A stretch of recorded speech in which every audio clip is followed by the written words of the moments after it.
I have been traveling all over. I never met bad person. Yeah.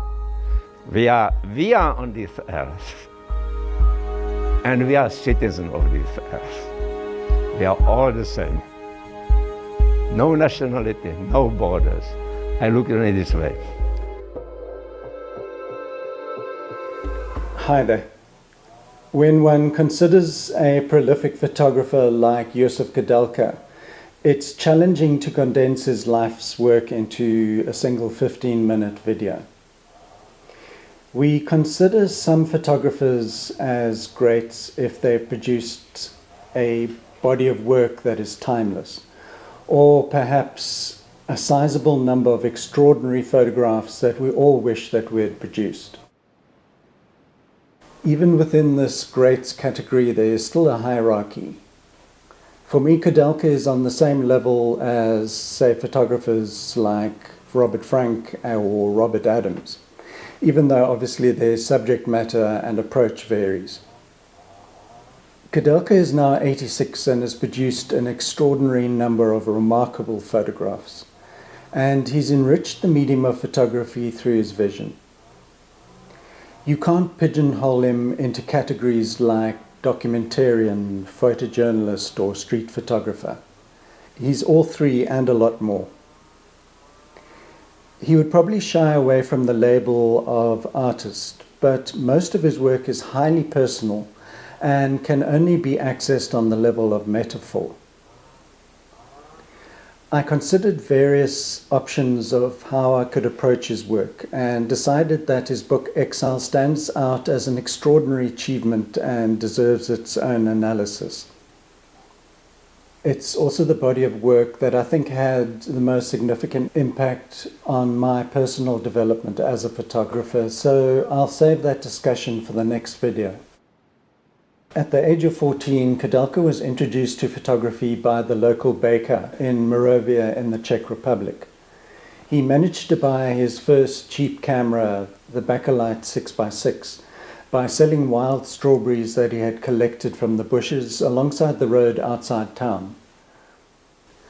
After he moved to Prague at the age of 18 to pursue what was considered a sensible career in engineering, he became drawn to the drama of the theatre. He would get the odd commission from theatrical magazines, and it gave him the opportunity to develop his aesthetic.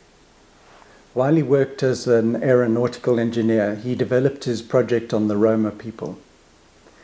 Koudelka felt a kinship with these nomads, with their endless sense of displacement. I think probably I get involved with gypsies because of the music. Yeah.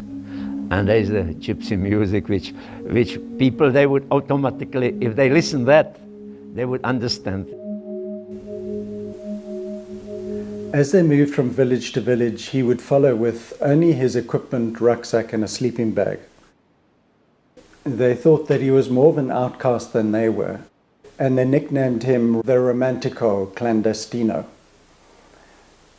Koudelka wasn't interested in a quick hit-and-run approach to photography, and he continued his interaction with them over 16 years. In 1975, Aperture published the first edition of Gypsies. This very grainy and contrasty look of the photographs was very popular at that time. In this image, a young Slovakian man is handcuffed and taken back to the location of a murder by the police. They were trying to accurately reconstruct the scene of the crime. 20 years later, Koudelka managed to track this man down and show him the photograph. Even though it was a troubling moment in his life, he was overjoyed to see that it was him in the picture. In 1967, Koudelka quit his job and began working as a freelance photographer. A year later, after just returning from a trip photographing the gypsies in Romania, the Soviets invaded the country in order to crush the Prague Spring. He started photographing the heavy-handed aggression of the Warsaw Pact forces with the same intensity that he applied to all of his photography. In the first week, he took over 5,000 photographs on the streets of Prague, often under extreme conditions. He was regularly chased through the streets and on one occasion was shot at by a soldier. I'm not a very courageous man. On the contrary, I think probably people who saw me taking pictures, they said you behave as a complete idiot. You were out of your mind. And I must say I'm happy that I behave as an idiot. And I was out of the mind. Because it was an exceptional situation. It's not only a question of me. Most of these people, they never behave similar way. Magnum's Elliot Irwit managed to help him to smuggle his negs out of the country. He sensibly feared being shut down or worse by the authorities. So the photographs were published under the initials PP, which stood for Prague Photographer. PP landed up winning the Robert Capa Gold Medal for this work in 1969. Back then, Koudelka didn't even know the word photojournalism existed, and he hadn't seen Life or Paris Match. When you look at his pictures today, they still look vibrant and edgy. It's really impressive that he was able to transform himself into a ready-made conflict photographer. Even the most accomplished photographers wouldn't be able to just slip into the action and capture the energy of the moment. This photograph shows Koudelka on top of one of the Russian tanks. 2 years after the Soviet invasion, Magnum Photos helps him to leave Czechoslovakia. They wrote a letter to the Czech Ministry of Culture claiming that they had given Koudelka a grant to photograph gypsies across Europe. He traveled to England and began an extended exile. He traveled constantly, and the photographs that he took during this period appeared in his massively influential book, Exiles. My next video will be dedicated to delving into this publication. He became an official member of Magnum in 1971. I'm going to jump now to his decision to shift to the panorama camera. This shape has often been referred to as the letterbox format. With a dramatic change in technique, there's often a shift in vision. He changed subject matter from life experiences to landscapes. This change was confusing to many of his colleagues at Magnum, and especially Henri Cartier-Bresson, who asked why he had made this move away from documenting human experience.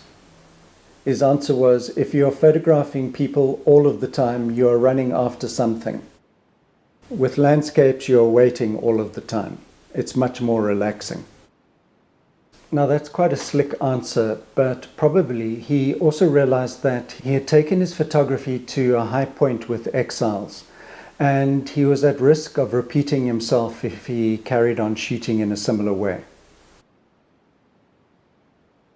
The panorama format demanded both a new way of looking and composing. Leica helped Koudelka with his transition from film to digital by creating a one-of-a-kind panoramic version of the Leica S2. He's produced a number of books in this format. Some, in my mind, are more powerful than others. After the fall of the Berlin Wall and the breakup of the Soviet Union in 1989, Koudelka was able to return to Prague. For 2 years, he traveled around Eastern Europe, recording the devastating effects on the land of industrialization under communist rule. The Black Triangle documents this man-made environmental disaster zone. A place once dotted with villages and towns had been reduced to a deserted, acid-burnt terrain. This hard-hitting book was a shift in messaging from his previous book called Chaos, which was a poetically assembled collection of images from his earlier panoramic projects. After a year of persuasion, Koudelka agreed to work alongside 11 other photographers documenting Israel and the West Bank. Koudelka returned 7 times over the next 5 years, and the wall became his primary focus. Growing up behind the Iron Curtain, walls for Koudelka held a strong personal significance. So suddenly I discovered the wall. And I grew up behind the wall. For me, it was the prison. I was in the cage. So, of course, I didn't like the wall. But in the same time, it is pretty spectacular, this wall.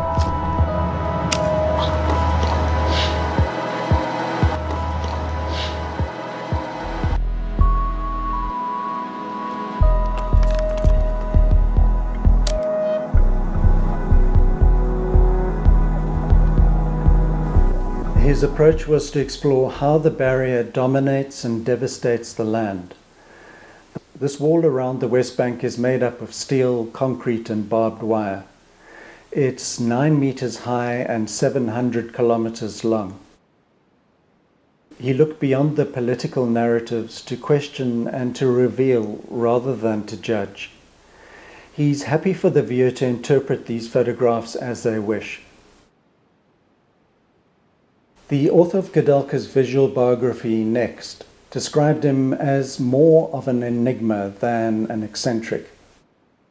He told her that he sees his thousands of photographs as proof that he's alive and that it wasn't just a dream. He said that he learned from the Roma that nothing is permanent, and so there's no need to worry about the future. They also taught him that he doesn't need much to be alive. Thanks for joining me, and please return for the next video on his project Exiles. Cheers. To come on the place and to feel this, in this place there is a picture waiting for me.